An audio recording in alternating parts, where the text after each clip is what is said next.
pessoal, tudo bem? Vamos retomando o nosso mundo mágico do direito civil, falando mais especificamente sobre a Lei de Introdução às Normas do Direito Brasileiro.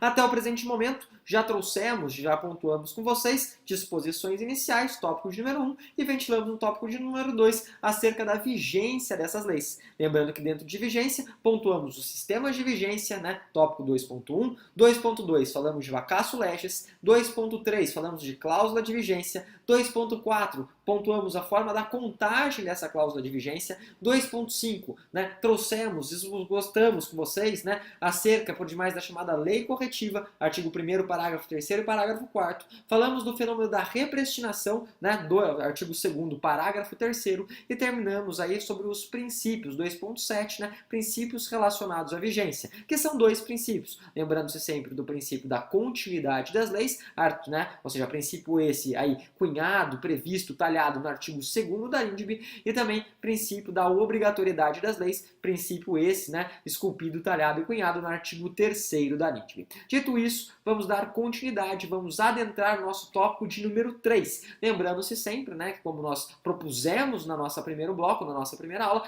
pretendemos aí esgotar a LINDB dentro de 6 tópicos principais, né, dentro de 6. Estamos então aí no tópico de número 3, chegamos à metade. Que loucura, prof! Que bacana, né? O nosso tópico de número 3 diz respeito à eficácia das normas. Notem o seguinte, que pelo princípio, né, da continuidade das leis, as leis elas perdem a sua vigência, elas perdem a sua validade em duas situações. Quais situações? Ou seja, as normas deixam de ser aplicadas.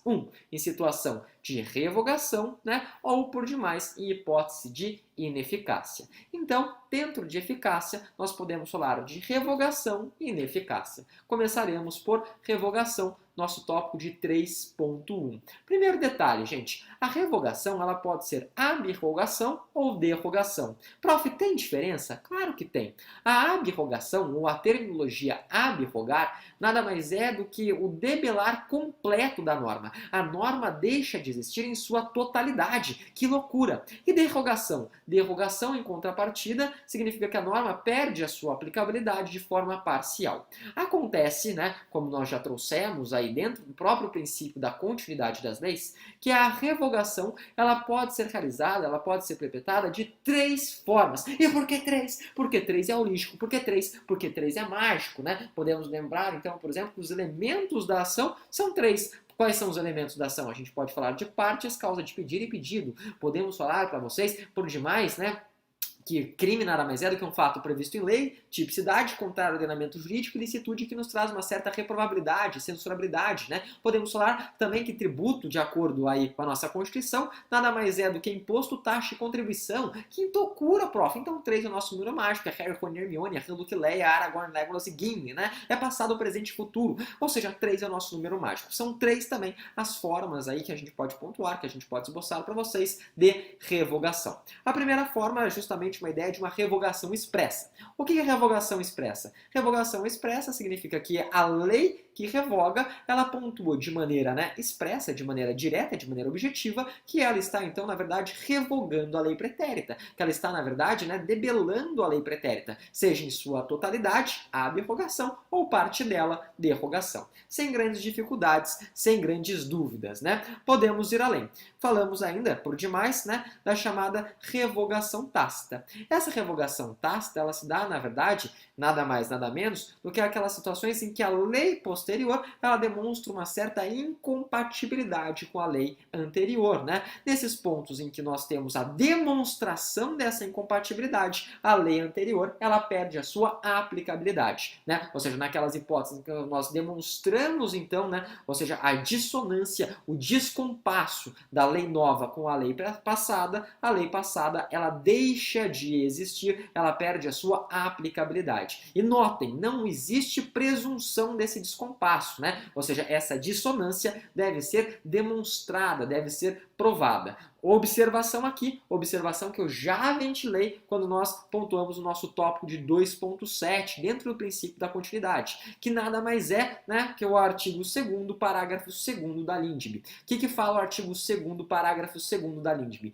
Ele traz em seu cerne, traz em seu âmago e seu bojo o princípio da convivência. Lembrando-se sempre que norma pode ser norma geral ou norma especial que fale do outro assunto, né, muitas vezes pode falar de forma harmônica. E assim, essas normas, tanto passadas quanto futuras, né, ou seja, supervenientes, elas podem, né, a gente pode falar, existir de maneira conjunta. Né? E, obviamente, isso acaba sendo bastante interessante quando nós formos ventilar, eu acho que é o nosso tópico de número 5, acerca dos sistemas de antinomia, tá? Então, em outras palavras, não podemos esquecer o artigo 2º, parágrafo 2º, que muitas vezes cai dentro dos certames, né? Que é justamente o princípio da convivência dentro dessas normas gerais e específicas que coexistem com as normas passadas. Terceira forma de revogação.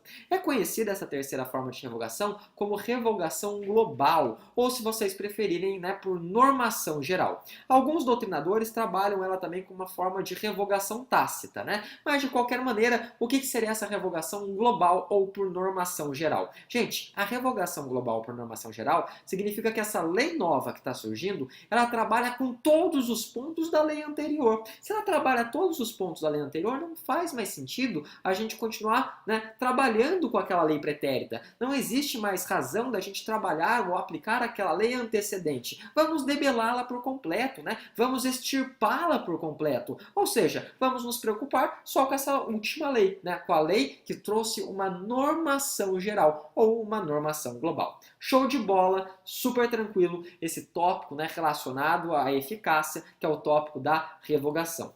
De qualquer maneira, dentro de revogação, eu quero puxar um sub-item. Caraca, prof! Caraca, moleque, lembrei do Tiaguinho, né? Que isso? Qual que é, então, o nosso apontamento a ser pontuado aqui, o nosso apontamento a ser trazido, né? É justamente o princípio da segurança. Então, puxem um sub-item, né? O nosso 3.1.1, né? Princípio da segurança jurídica. O que é o princípio da segurança jurídica?